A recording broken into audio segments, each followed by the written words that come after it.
puffer Versace version jacket. The original skinhead British jacket. Original narrow Beatles jacket from the 60s. This is my winter coat to keep me warm.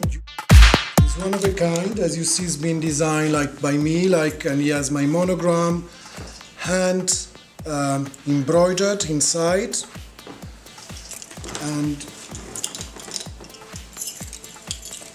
I'm here in New York because I love America and I want to take New York by storm with some of my ideas, and hopefully one day it's gonna happen. Hi Indira, welcome to my place. We are in New York, in Soho. That is my favorite spot in New York. And you are in my showroom house where I work and I'm living. My concept to have fashion art on the walls. Everything you see around you is, I consider like an art installation that at night I pick up what are my feelings, I wear in it and I go out and have a blast. The Sex t-shirt is a very famous t-shirt from Vivienne Westwood from the 70s, from a sex shop in London. Not sex shop as a sex shop, but the line was called Sex, and it's been like very influential, very cult, very collectible. Yeah. And I put it on the wall as art, but during those like warm days in New York, I wear it myself to go out. Where is like, you know, as you see, like inspiration for me, the old interviews from Andy Warhols. This is one of my scrapbooks that I've done, completely unpainted. I've been designing like mostly in Europe, and I used to have a very famous brand called Voyage in London. Voyage was a huge hit in the 90s, was becoming a cult brand, and then like everything in life, you have to move on. So I'm working on my next baby, my next voyage. Well, tell me a little bit about some of the celebrities that you've dressed. Well, I think it's easier to say the one that I haven't dressed, because basically with Voyage I dress everybody except like Princess Diana. This is the jacket that I designed for David Beckham. I done it that in Voyage. David Beckham is on like 20 of this jacket in all different colors. Is a hand-painted python. Is one of my most collectible pieces, of course, because the combination of the talented designer and the handsome, gorgeous, amazing David. I design for leaders, for people that has the personality, the guts and the confidence to wear something that hasn't got a label, but at the same time is very powerful. Do people ever ask you if you know Ali G? No, because this is, you know, my look is not always the same. So right now I realize that I have something connected with Ali G, but it wasn't inspired by him. I just like evolved my looks. This is my like afternoon look after I was running like today, mid-afternoon, and then I came home.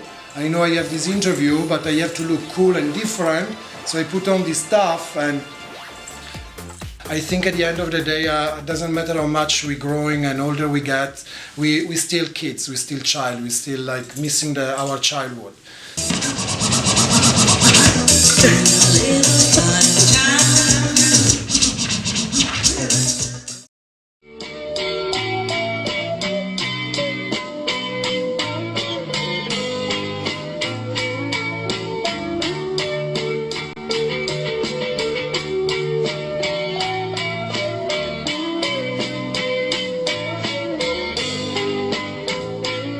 My name is Ultraviolet, U-L-T-R-A-V-I-O-L-E-T. The first person I met when I came off the boat was Salvatore Dali. I used to draw with him, and if my drawing were good, on occasion he would take my drawing, add a few more lines and sign it. But I never showed my work. And even with Wearable, I just advised him a lot, but I never showed my work. I met young guys, young artists, and they say, you knew Andy Warhol. You know, they can't align two words. I think they're just impressed about his fame. What was Warhol doing the 2 last year before he died? He was doing spiritual work. He was doing Last Suppers, Madonnas, crosses. Warhol died, actually, he came to me the night he died. and I took it as an omen that my work should also have a spiritual quality.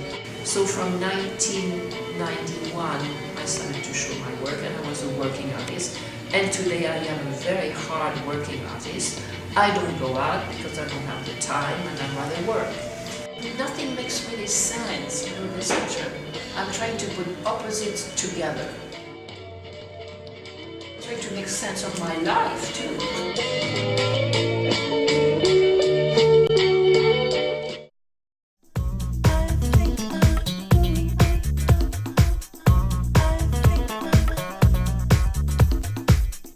You know, the whole thing about the Jago is about dressing up. It's about dressing up in character and choosing which character you feel today kind of fits like how you're feeling.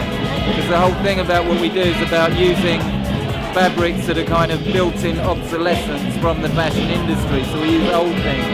And when we've made a certain batch of it from whatever we find, that's it. You can't buy it anymore. So there's only ever going to be 20 of those jackets or 10 of those shirts or whatever. And that's how we work. You know? So depending on what we find, we go, oh well, that looks a little bit like, you know, I don't know, a particular character, a particular reference, and that's what we make from it. I'm not particularly interested in fashion, to be honest with you, or in Fashion Week. I mean, it's really about clothes.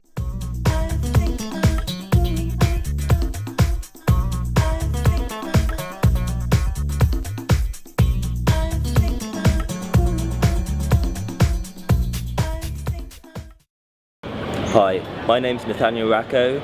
I'm sitting on my sculpture Black Shed Expanded here in Art Basel. Hi, I'm Nick Hackworth and we're here at Art Basel Miami Beach 2009, and we begin with Nathaniel Racco and his work Black Shed Expanded. Nathaniel, what's your favourite colour? Well, at the moment it's a combination of black and a rather lovely lime green. I thought you were going to say that. With the shed, you need to have this really strong feeling of internal and external spaces. I've been told by people in the past who have looked at my work that it has made them look with fresh eyes at some of the stuff you simply don't notice around you on an everyday basis because it just blends into your surroundings. So I think all artists are trying to make work that makes people think again or in a different way of the stuff that they see every day. Do you think the work looks better from up here? Well, it definitely it's a good perspective. My name is Tilman Lauterbach and the name of the show is Matériel. This show we started, I was in summer doing 6 weeks in an atelier in Spain, working with an artist on an exhibition in Vienna, and he was working on the theme of Taoism, Chinese Taoism. So I snatched two of the phrases from the Book of Tao. The one was like that every sound together, every music together makes no music, and every color together makes no color, you know. Okay. And I like that interpreted on the character, because I do men's because I like the character, I like the person, not necessarily the clothes they're wearing, you know. So I like this kind of idea in a world where it's more and more conformism, you know, and big brands and shit, to like embrace the character and the beauty of own. So we left every model a bit as they came, you know, with a little bit of their, of course, we made our mix, but we left them develop themselves, kind of choose the looks. So the collection was like a mix of colors, but it still made sense because every look works on its own, you know. My name is Sam Bassett, and you're looking at tape and ribbon sculptures.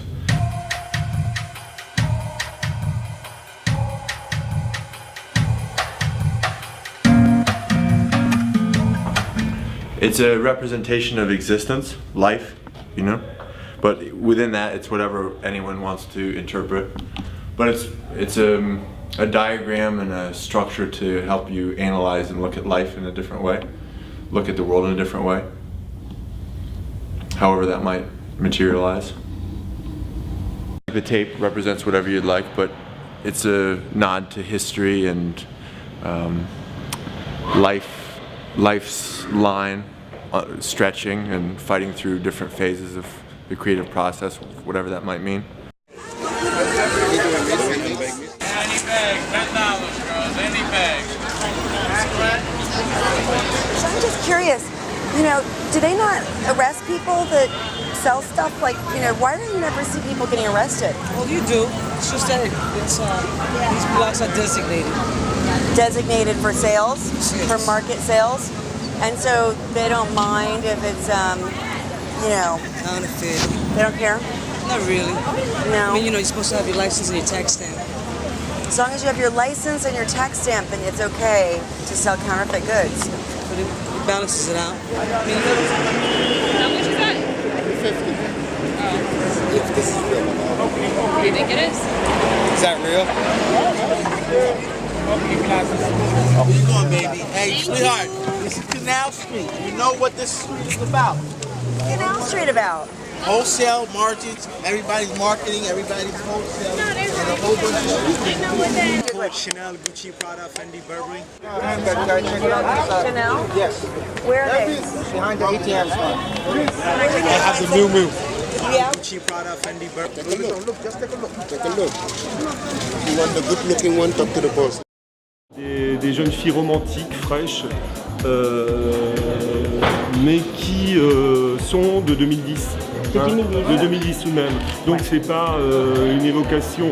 C'est pas une évocation du passé, c'est pas un travail de costume d'époque. Hein. C'est simplement un parfum comme ça diffus qui, j'espère, séduira les gens qui seront là aujourd'hui. Ce qui fait qu'on a des petites robes avec des petits scarabées qui se promènent dessus.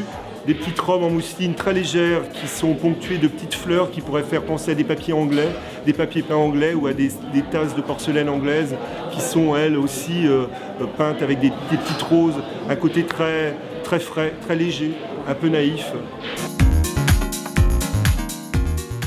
Et ça, c'est combien de collections vous avez faites avant ça fait la 6e, je crois. 6e collection. Ouais. Et il y a des tissus, Là, ce sont des mousselines, des organzas, des tissus qui sont soufflés, craquelés, des travaux d'aiguille et des tissus qui sont un peu travaillés par des ennoblisseurs de matière et qui leur donnent toute leur légèreté, leur côté un peu impalpable et difficilement, enfin très évocateur en tout cas.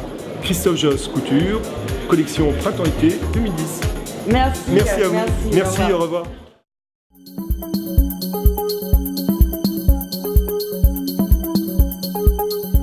Okay, we're here in the booth of the fabulous Third Line Gallery from Dubai, talking to the wonderful Layla. And Layla, what are we looking at? Whose are these works? These are the works of Munir Farmayan. She's 86 years old. She's Iranian. She works in Islamic geometry. And for this series, she's then taken the simplest principles, which is the circle and the line, and created different shapes. So for this series, each of these shapes exists within a circle where the diameter is 100 centimeters. Okay. And where that shape touches the edge of the circle, those points, whether it's 3 points, 4 points, 5, then has a particular symbolism within Islamic geometry and numerology, etc. Anger, fear, sad, self-conscious, claustrophobic, trapped, negative, stuck, limited, lacking options, change, diversity, unfulfilled, dissatisfied, hope, disability, depressed, frustrated, confused. I'm not an outcast and I've never ever felt like an outcast. Deflated, demeaned.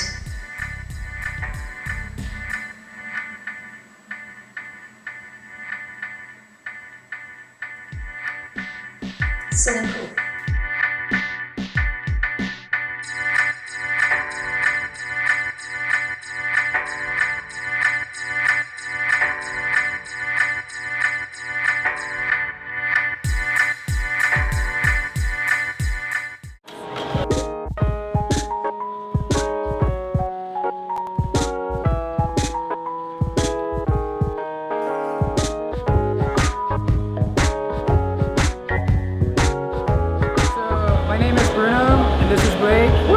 Sweatshop, and this is Sweat right here.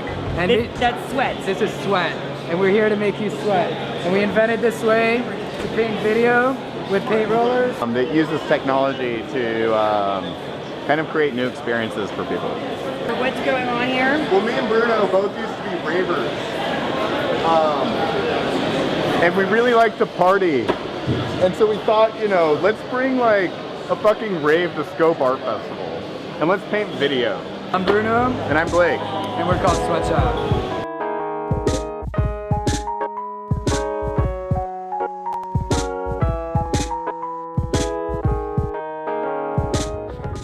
What's your name? My name is Stephanie Gutel. And you're the artist, right? Yes. So the name of this is about Kopftheater or something? Kopftheater, it means head theater. It's not really right good German. It's like, sounds a little bit not nice. But this I like. But this, yeah, the brainstorming. But I have this, they are sitting like this in my brain and I only put it on the canvas. And I'm doing a project called Corel to Go, Quickie Couture. And what I'm doing is I've installed walls of fabric that I've made. And anyone can come in the booth and get Quickie Couture. What that means is whatever you want me to make on your body, I'll make on your body. It could be anything. So hooded, scarf, or thongs, or dresses. You name it, I make it. So I also do a lot of one-of-a-kind pieces that are all hand machine knit. So the hand knit pieces are all also my wearable art. And this is a collaborative project between myself and the client. And so it's a really, really fun project.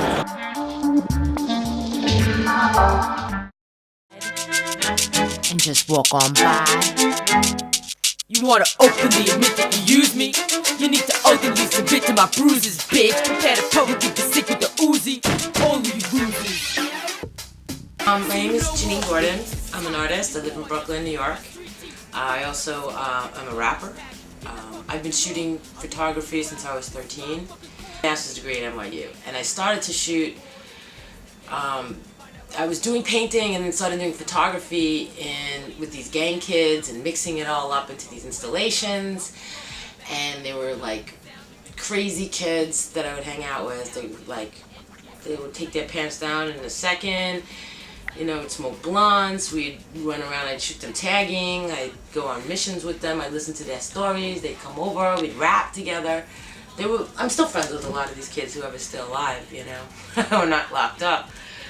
But because of my connections in the art world, they sort of gravitated toward that subject matter. They thought it was so sexy. The audience actually becomes a voyeur of me. They're voyeuristic. They become vicariously my eyes. For women, you know, we had Sherry Levine and Barbara Kruger and Agnes Martin and you know, Louise Nevelson and Louise Fishman. I mean, like, so many women were out there and they were fighting, you know, with the Guerrilla Girls, and then in the 90s you'd see a lot, you'd see the hype of some artists, still the momentum of women artists. And, you know, there wasn't a problem, I think, in the 90s at all because of the activities of the Guerrilla Girls. After 2001, downhill. I mean, I could name maybe 3 or 4, maybe there's more. But, you know, the women artists, they'll talk about you for a second and they'll let it go. They don't bring you that high up anymore. Can we hear you rap? Oh, okay. And protect the soul of a country, I'm a fierce esoteric. I shot the sheriff. I got a lot of connections, so they let me out of merit. I eliminate my competition, leave them in critical condition with no more recognition. The job is done without permission, without tradition, and totally efficient. I use my intuition, my bad disposition takes the wine. I'm so horrific, getting shorter by the minute. Yo, I will bust people up. Yeah, I have like 500 tracks. I'm not a joke. 6 albums. Boom, bye, bye. Firebird, fire.